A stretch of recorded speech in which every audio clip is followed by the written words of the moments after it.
今年有108個同學報送內地，咁作為校長呢，我心情呢都係激動，但係亦都係比較平淡嘅，因為每一年我哋都會有100個同學左右報送啦，而都會超過95%呢係錄取嘅。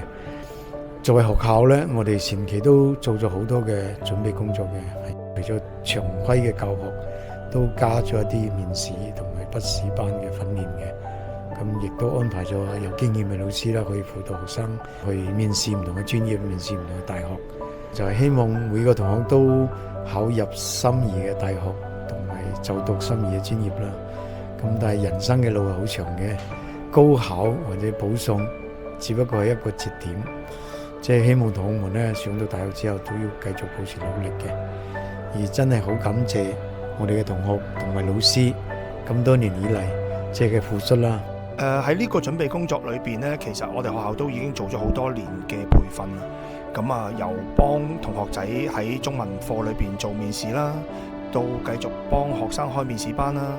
咁學校亦都有一次統一嘅面試嘅試練啦。其實睇得到學生喺面試嘅過程裏邊呢，準備好充足，咁亦都係好自信嘅。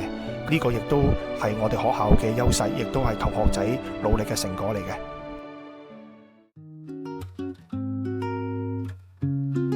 上晚問同學啦，喺面試完之後啦，有冇啲咩感受啦，需要同我哋分享嘅呢？